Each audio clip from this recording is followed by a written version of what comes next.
आज के इस वीडियो में हम जानेंगे सेकेंड वर्ल्ड वॉर के बारे में। जो पहला वर्ल्ड वॉर था वो 1914 से 1919 के बीच में लड़ा गया था, जिसमें बहुत से देश गुटों में बंट गए थे। कुछ जो थे वो जर्मनी के खेमे में गए और कुछ जो थे ब्रिटेन के साथ लड़े थे। इसमें जो था जर्मनी वो पूरे यूरोप पे कब्जा करने की इच्छा से युद्ध लड़ रहा था और बाकी के देश अपने अस्तित्व को बचाए रखने और साथ ही साथ अपने पावर को बरकरार रखने के लिए लड़ रहे थे। इस युद्ध में जर्मनी हारा और उसके साथ वर्साई की संधि हुई। वर्साई की संधि में उसको बहुत ही ज़्यादा अपमानजनक जो है तरीके से एक प्रकार से टैक्स पटाने के लिए मजबूर किया गया और वो टैक्स न पटाने के कारण उसका जो टैक्स का लिमिट था उसको कम किया गया। मतलब टैक्स बहुत ज़्यादा हाई फाई था, उसको कम करके पटाने के लिए कहा गया। इसी टाइम पे कई देशों पे जो है राज शासन के खिलाफ में क्रांति होने लगा। इसमें सबसे ज़्यादा जो पॉपुलर था वो था रूस का जो रेवोल्यूशन, रूस का जो साम्यवादी पार्टी का जो बढ़ चढ़कर जो वहाँ पे इन्फ्लुएंस बढ़ रहा था। साथ ही साथ वहाँ के मजदूर, वहाँ के किसान आपस में ये चर्चा करने लगे थे कि ये जो सरकार है जारशाही सरकार, जिसमें जार जो भी फैसला लेता है उसमें जनता की मर्जी को जाने बगैर उनको युद्ध में भेज दिया जाता है, कारखानों में ज़बरदस्ती काम करने के लिए कहा जाता है और बड़े बड़े जो खेत हैं जो भूस्वामी के पास हैं, जमींदारों के पास हैं, उनमें ज़बरदस्ती काम करके केवल और केवल अपना प्रॉफिट बनाया जा रहा है। तो इस पर किसानों और मजदूरों की जगह जगह पे आंदोलन छिड़ गए और उसको अक्टूबर रेवोल्यूशन के नाम से जाना जाता है, रूस की क्रांति को। उस टाइम पे बहुत ही फेमस हुआ था। अक्टूबर रिवॉल्यूशन के नाम से ही जाना जाता है 1917 में। इसी रेवोल्यूशन को देखते हुए बाकी के जो और यूरोपियन नेशन थे, जैसे कि टर्की हो गया, तुर्की, फ्रांस, ब्रिटेन, जर्मनी, यहाँ पर भी लोगों के मन में ये सवाल उठने लगे कि आखिर ये जो राजशाही है वो केवल और केवल गुलामों की तरह व्यवहार करना जानती है अपनी प्रजा से, प्रजा के हित का कोई भी ध्यान नहीं रखती। इसलिए एक ऐसी सरकार का गठन करना चाहिए जो जनता के बीच हो, जनता के प्रतिनिधि के रूप में काम करे। यहाँ पर एक जो वाक्य है कि मुस्तफ़ा कमाल अतातुर्क, मुस्तफ़ा जो कि आधुनिक तुर्की के एक विजनरी लीडर थे, वे तुर्की को आधुनिक बनाना चाहते थे, वहाँ के लीडर थे। इनका जन्म जो है 1881 में हुआ और इनका डेथ जो है 1938 में हुआ था। ये क्या चाहते थे कि तुर्की भी यूरोप की तरह, बाकी यूरोप की तरह आधुनिक राष्ट्र बने। अगर ये आधुनिक राष्ट्र नहीं बनता है तो इसके अस्तित्व को बहुत ही ज़्यादा खतरा रहेगा। बाकी के जो पश्चिमी देश हैं, ताकतवर देश, वो तुर्की पे कब्जा कर लेंगे। इस प्रकार का उनका सोच था। इन्होंने पुराने तुर्की के जो ऑटोमन एम्पायर थे, ऑटोमन उस्मानी सल्तनत थी, उसको ख़त्म करके, राजशाही को ख़त्म करके लोकतंत्र की स्थापना की थी। आधुनिक तुर्की बनाया था पुराने तुर्की को। वहाँ पुराने जो खलीफा थे, जो कि इस्लाम के सबसे ज़्यादा जाने माने सुल्तान थे, उसको हटाकर उन्होंने लोकतंत्र राज्य की स्थापना की थी वहाँ पे। सेम ऐसे ही कई जगहों पे, फ्रांस पे भी वहाँ के जो शासक थे उनके खिलाफ में बहुत पहले ही रिवोल्ट हो चुका था, लेकिन कुछ हद तक वहाँ भी एक ही पार्टी का शासन था। और ब्रिटेन में तो बहुत लंबे समय तक राजशाही चला था और जर्मनी में भी वहाँ के राजा के खिलाफ विद्रोह होने लगे। मजदूरों और किसानों का ज़्यादा इसमें पार्टिसिपेट रहा है, क्योंकि सबसे ज़्यादा उन्हें ही उस दौर में ज़्यादा नुकसान झेलना पड़ा था। जो भी इस युद्ध में लड़ने जाता था वो अक्सर लेबर होता था, मजदूर होता था और किसान होता था। इस वजह से उन्हीं की भागीदारी ज़्यादा रही है। 1917 के दौरान रूस में बहुत ही ज़्यादा परिवर्तन हुआ था। उस टाइम पे जो है जार की संप्रभुता थी, एक ही आदमी के राज करने की उस टाइम पे व्यवस्था थी। तो वहाँ पर जो है साम्यवादी पार्टी, बोल्शेविक पार्टी और मजदूर किसानों के द्वारा सोवियत की स्थापना की गई थी उस टाइम पे। उस टाइम पे सबसे ज़्यादा चर्चित नेता थे रूस में लेनिन, व्लादिमीर लेनिन उस टाइम पे बहुत ही ज़्यादा चर्चित में थे। इनके बाद फिर स्टालिन ने वहाँ की गद्दी संभाली इस वजह से कह रहा हूँ क्योंकि लेनिन की मृत्यु के बाद स्टालिन जो है डायरेक्ट सत्ता में आ गया और फिर सत्ता में आने के बाद इसने छोड़ने का नाम ही नहीं लिया। जब इसका मृत्यु हुआ तब ये मतलब इसके साथ ही मृत्यु के साथ ही इसका सत्ता खत्म हुआ। एक तरीके से तानाशाह बन चुका था। रूस में अलग अलग पार्टियों के बीच में चुनाव न हो करके केवल एक ही पार्टी के द्वारा चुने गए लीडर को समस्त देश का लीडर माना जाता था। यदि साम्यवादी बोल्शेविक पार्टी का कोई लीडर चुना जाता तो पूरे देश पर एक तरफा शासन चलाता। वहाँ पर जो छोटे छोटे इलाकों में सोवियत के द्वारा शासन चलाया जाता था। सोवियत हिंदी में जाने तो पंचायती राज यहीं से शुरू हुआ है। भारत में यदि देखा जाए पंचायत का नाम लिया जाता है तो ये रूस का ही प्रभाव दिखता है हर एक जगह पे, खास करके भारत में पंचायती राज व्यवस्था है गाँव में, रूरल एरियाज में। और देखा जाए तो पूरे के पूरे बड़े स्तर से लेकर छोटे स्तर पर पंचायती राज व्यवस्था है, जहाँ पर पंच, सरपंच और गांव के हर एक नागरिक, गांव शहर सभी नागरिकों का समान अधिकार रहता है वहाँ पे अपनी समस्या को उजागर करने का। इस प्रकार से सोवियत के द्वारा छोटे छोटे इलाकों पे जो है शासन चलने लगा। कारखानों में बहुत ही ज़्यादा मात्रा में मजदूर होने के कारण सभी मजदूर इकट्ठित होने लगे, संग्रहित होने लगे, आपस में जो है संगठन बनाने लगे, अपनी समस्याओं को जो है खुलकर एक दूसरे में बात करने लगे। और ऊपर के जो अधिकारी बैठे थे अभिजात के वर्ग के, कुछ ही लोगों के पास जिनके पास सत्ता थी, जिनमें भूस्वामी हो गए, जिनमें पूंजीपति वर्ग हो गया, व्यापारी वर्ग और बड़े बड़े अफिसर, उन सबको जो है वो लोग कईयों को मारने लगे, कईयों को जो है हाथ पैर बांध कर उनको जो है जेल में डालने लगे, उन्हीं के जेल में। इस प्रकार से वहाँ पे विद्रोह जो है बढ़ता गया।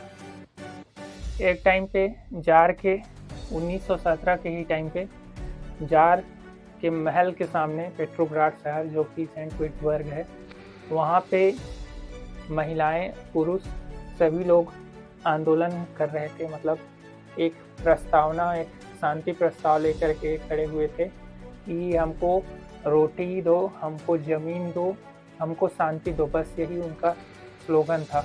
और इस पर जार की आज्ञा ये थी कि इन सभी को गोलियों से छलनी कर दो। इस पर वहाँ के पुलिस ने उन पर गोली चलाई सभी लोगों पे और सबकी मृत्यु हो गई। तो इस प्रकार से जो है रिवोल्ट को दबाने के लिए, क्रांति को दबाने के लिए वहाँ के जार ने बहुत ही ज़्यादा निर्दयतापूर्ण कार्य किया। इसको देखते हुए पूरे रूस में और भी ज़्यादा तेज़ी से क्रांति की लहर फैल गई। फिर 15 मार्च 1917 को फिर जो है जार को अपनी गद्दी छोड़नी पड़ी। जार की गद्दी छोड़ने के बाद वहाँ पर अस्थायी सरकार बनी, जो कि वहाँ के लोगों को रास नहीं आया। फिर उसके बाद फिर लेनिन ने सत्ता संभाल ली। इसके बाद लेनिन चाहते थे कि रूस का चौतरफा विकास हो, औद्योगिकरण हो, शहरीकरण हो, और इसकी वजह से उन्होंने जो छोटे किसान थे, मध्यम किसान थे, छोटे किसान जिसके पास 5 एकड़ से कम की ज़मीन हो, मध्यम किसान 5 से 10, 20, 50 एकड़, 50 एकड़ से ऊपर वाला जो है ऊंचा किसान, बड़ा किसान आता है। तो इन सब के जो है खेतों को इकट्ठा करके, मतलब कि उन सबको एक करके एक बड़ा विशाल फार्म बनाना, ये जो है एक्ट लेकर के आए थे कि सभी किसानों की ज़मीन को एक बड़ा फार्म बना दिया जाए ताकि उससे ज़्यादा से ज़्यादा उत्पादन मिले। तो इस सब चीज़ों के खिलाफ बड़े किसान, भूस्वामी, इन सब का भी रिवोल्ट हुआ, लेकिन उसको दबा दिया गया उस टाइम पे कि इन सब से छोटों का तो लाभ हो जाता बराबर का, लेकिन बड़े जो लोग मुनाफा कमा करके बैठे थे, जिनको ज़्यादा लाभ हो रहा था, उनका बहुत ही ज़्यादा नुकसान होता। तो इस पर बड़े बड़े जमींदारों ने विरोध किया था उस टाइम पे। ये काम जो है 1920, 1917, 1919 इस टाइम पे चल रहा था। इसके बाद आता है ये जो वॉर था 1919 में ख़त्म हो गया, प्रथम विश्व युद्ध। इसके बाद 1929 का जो दौर था उसे ग्रेट डिप्रेशन के नाम से जाना जाता है। ग्रेट डिप्रेशन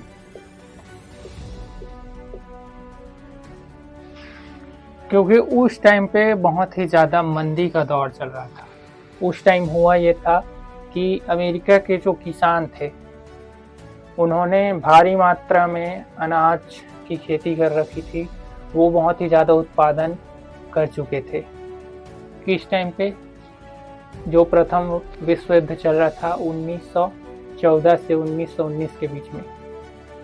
इस टाइम पे वो लोग बहुत ही ज़्यादा खेती करते थे, बहुत ही ज़्यादा लोन ले चुके थे, बैंकों से उधार ले चुके थे, जिससे वो खेती करते थे, पेस्टिसाइड्स डालते थे, बहुत ही ज़्यादा अनाज पैदा करते थे, उनको ऊंचे ऊंचे कीमतों पे व्यापारियों को, सरकार को बेचा करते थे उस टाइम पे। लेकिन जैसे ही प्रथम विश्व युद्ध खत्म हुआ, 1919 का डेट आया, 1920 का डेट आया, वहाँ पर जो यूरोप की अर्थव्यवस्था थी, यूरोप में जो बाकी के देश थे, स्पेन हो गया, फ्रांस हो गया, ब्रिटेन हो गया, जर्मनी, पोलैंड, ऑस्ट्रिया और रूस, इन सब की जो अर्थव्यवस्था थी वो धीरे धीरे सुदृढ़ होने लगी। तो हुआ ये कि यहाँ पर भी, यूरोप में भी खेती होने लगा उस टाइम पे। तो बाहर से जो इंपोर्ट था वो कम हो गया।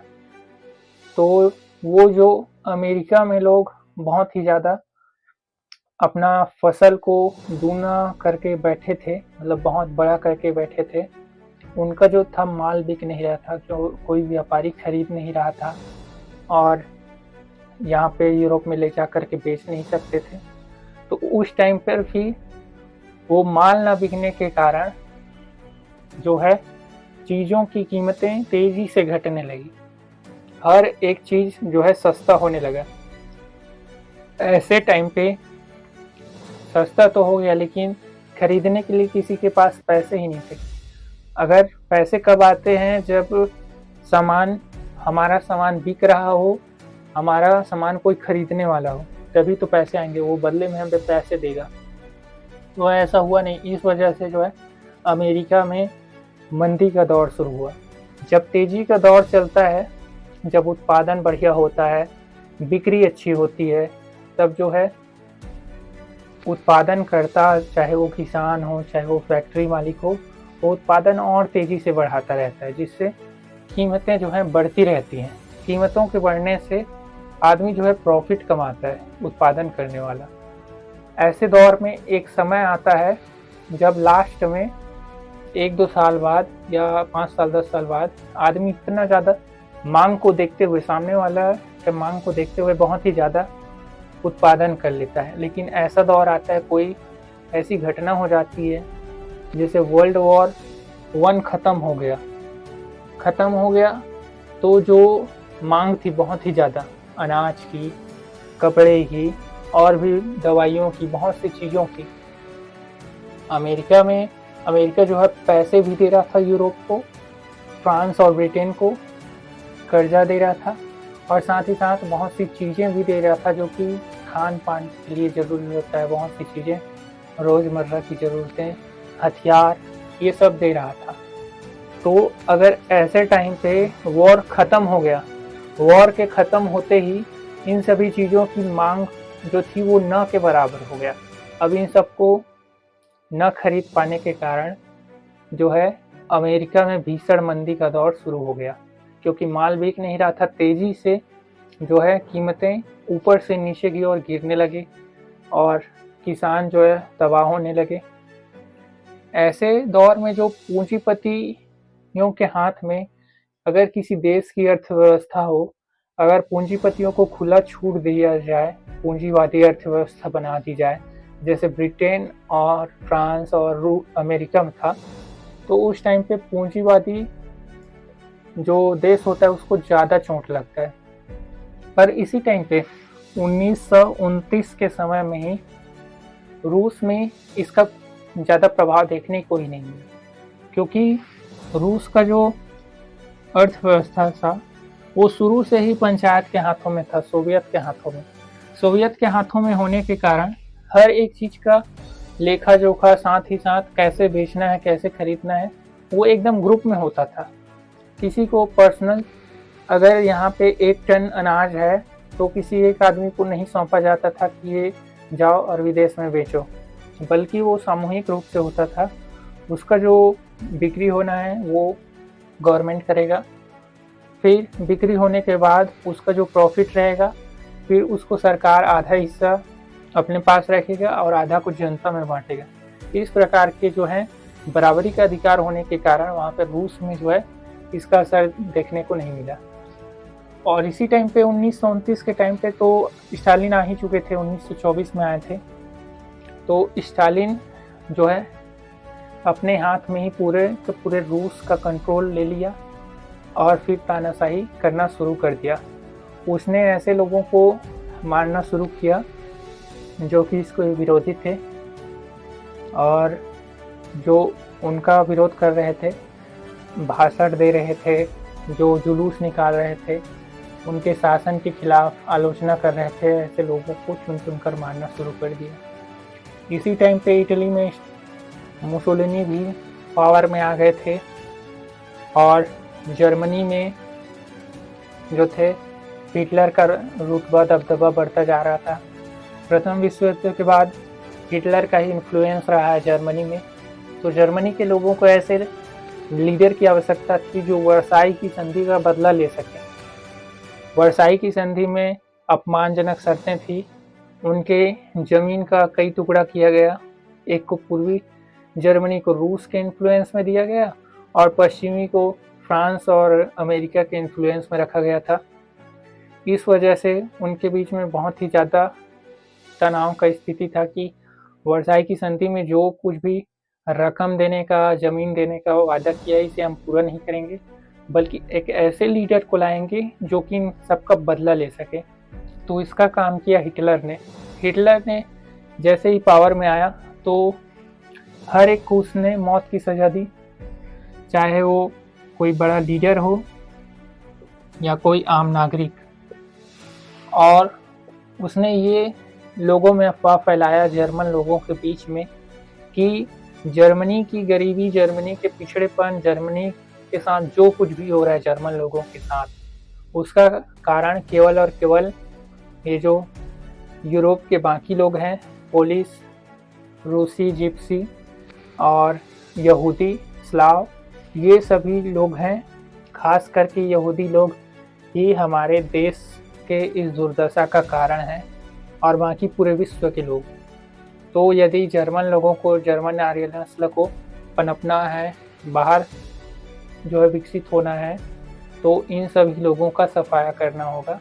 केवल और केवल जर्मन नस्ल ही ऊंचे किस्म के हैं और बाकी के जो लोग हैं वो निम्नतर मनुष्य हैं। उन सब का संहार करके ही जर्मनी ताकतवर बन सकता है। इस प्रकार के जो है मन में भ्रम फैलाए गए।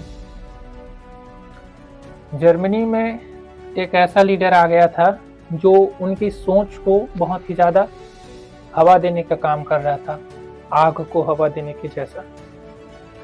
हिटलर वो किसी के लिए कि अपने देश की जनता के लिए ये सब काम नहीं कर रहा था, बल्कि अपने लिए काम कर रहा था, अपना पावर बढ़ाने के लिए। उसने सबसे पहले पोलैंड की ज़मीन पर कब्जा किया, पोलैंड पे अटैक किया था उसने सब पहले। पोलैंड, बेल्जियम, ऑस्ट्रिया, ऐसे देशों पे कब्जा किया था जो कि छोटे छोटे थे, जो जिनके पास सेना की कमी थी, उन पर पहले कब्जा किया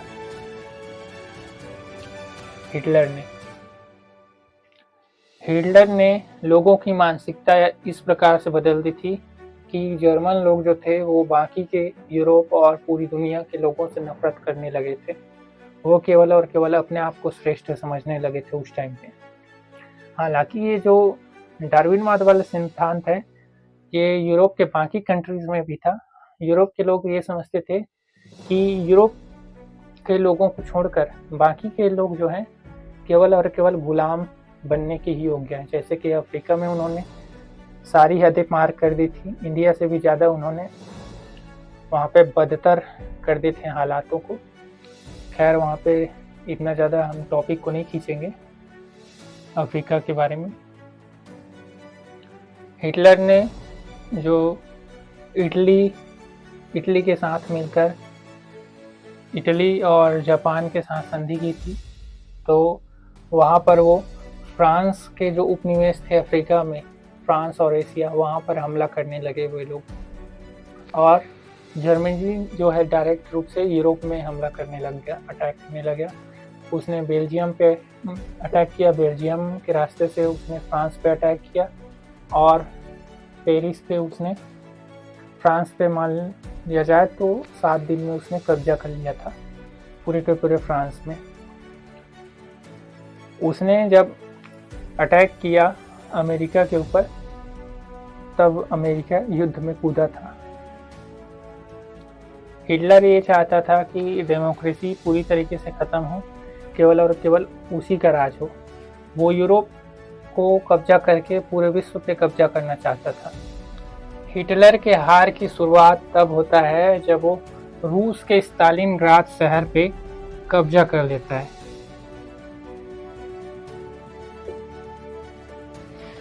वहाँ पे कब्जा करने के बाद ऐसा शर्त था कि यहाँ तक का ज़मीन जो है जर्मनी के प्रभाव क्षेत्र में रहेगा और आगे का क्षेत्र जो है रूस के प्रभाव क्षेत्र में रहेगा। यहाँ पर वो लोग बहुत ही ज़्यादा टाइम तक कब्जा बनाकर रखे हुए थे।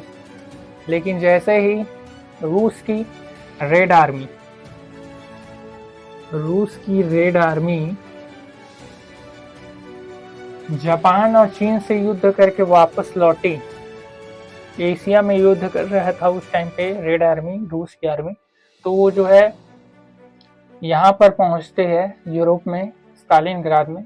स्टालिनग्राद को पूरे तरीके से घेर लिया जाता है, फिर ऊपर से हवाई अटैक किया जाता है, वहाँ ऊपर से जो है एयर स्पेस से अटैक किया जाता है, फिर नीचे सेना की गश्त की जाती है।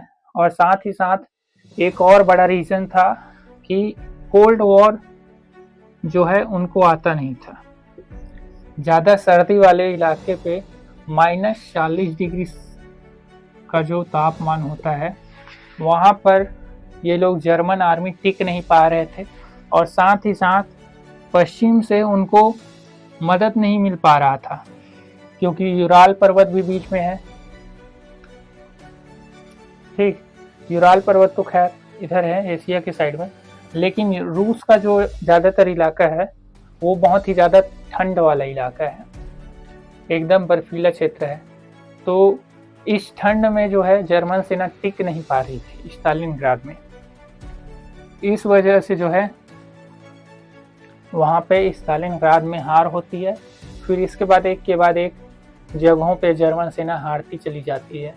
वहाँ पर हिटलर का ये कहना था कि हम अपने देश के लिए, अपने सम्मान के लिए जान भले दे सकते हैं लेकिन पीछे नहीं हट सकते, इस तरह के उन्होंने वायरलेस में बोला था अपने जनरल्स को।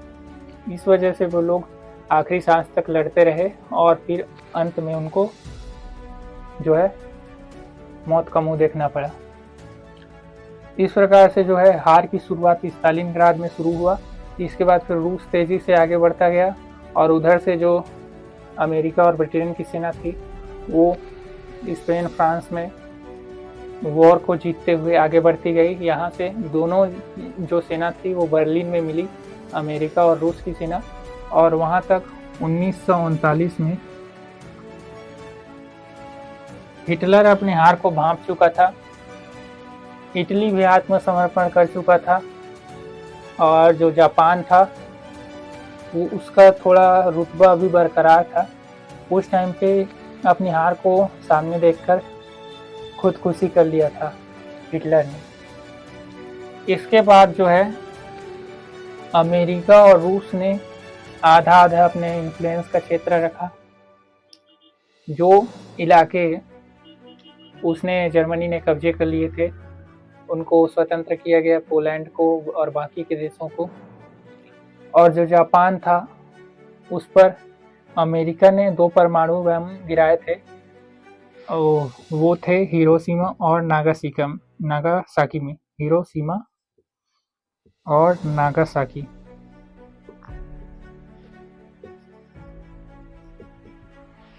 हिरोशिमा और नागासाकी में एटम बम गिराने के बाद जापान ने भी आत्मसमर्पण कर दिया। वहाँ पर भी जो गवर्नमेंट था उसको डेमोक्रेटिक बनाया गया।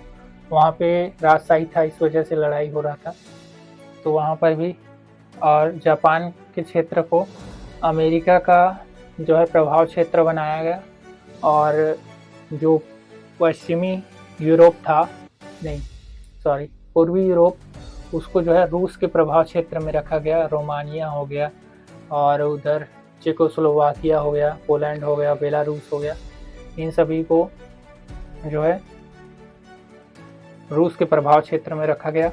उस टाइम पे रूस ने ये शर्त रखी थी कि जो राष्ट्र, जो देश रूस के जो है इन्फ्लुएंस में रहना चाहे वो रहे या फिर वो स्वतंत्र रह सकते हैं। इसके बाद फिर जो है इस विश्व में 2 नई ताकतें उभरी। ब्रिटेन जो है उस टाइम पे पुराना हो चुका था, उसके ऊपर बहुत ही ज़्यादा कर्ज होने के कारण, जान माल का नुकसान होने के कारण बहुत ही ज़्यादा हानि हुई थी। उसका जो है जीडीपी गिर गया था। फ्रांस का भी यही हाल था। तो ये दोनों पुरानी ताकतें जो है गिर गई। इसके स्थान पर 2 नई ताकतें उभरी, अमेरिका और रूस। रूस का जो ज़मीनी एरिया था वो ज़्यादा था और साथ ही साथ उसके पास हथियार ज़्यादा थे, लेकिन अमेरिका के पास जो है उस टाइम पे टेक्नोलॉजी ज़्यादा था, उत्पादन क्षमता ज़्यादा था।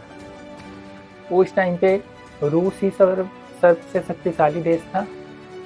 उसके बाद जो है 1953 में स्टालिन का एसिसिनेशन हो गया, उसका जो है डेथ हो गया। उसके बाद फिर वहाँ पर भी एक लोकतांत्रिक सरकार आई, लेकिन उसके बाद से धीरे धीरे उसके बाद फिर जो है सोवियत रूस का विघटन शुरू हो गया। एशिया के कई देश, यूरोप के कई देश जो हैं सोवियत रूस से अलग हो गए।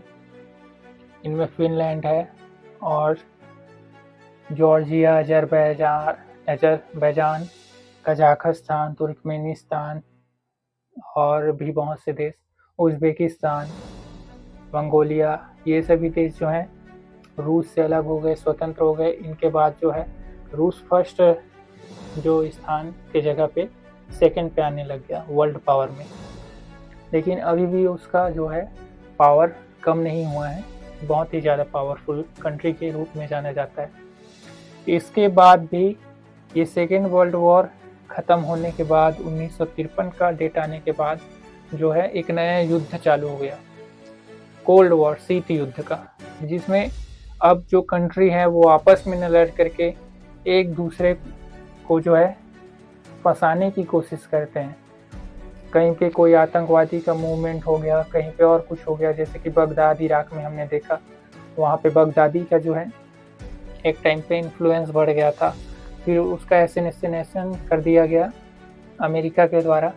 अमेरिका ने दावा किया था कि बगदादी को उसी ने मारा है, लेकिन वो एक रहस्य की तरह है, किसने मारा इसका पूरा फुल प्रूफ ब्लूप्रिंट नहीं छपा है अभी तक।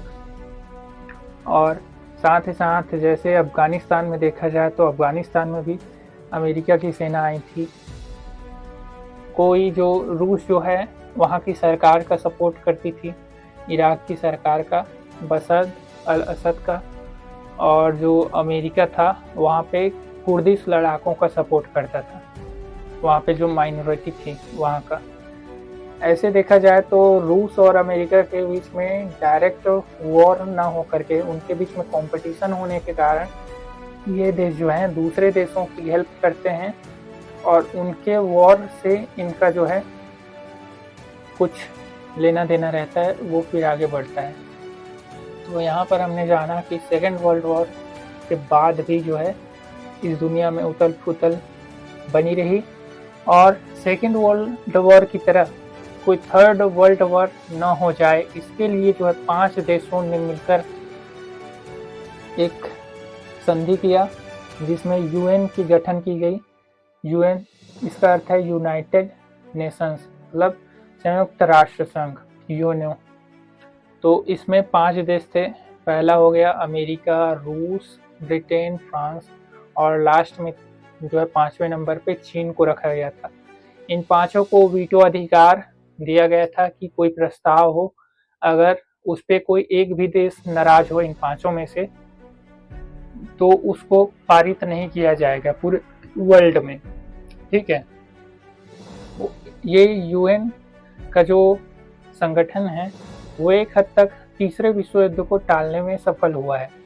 जहाँ पर भी 2 न्यूक्लियर कंट्रीज आपस में लड़ने वाले होते हैं, ये यूएन का संगठन जो है बीच में जाकर जो है सीज फायर का काम करता है कि आपस में नहीं लड़ना है, कोई विवाद है तो उसको संधि समझौते के माध्यम से निपटा लो।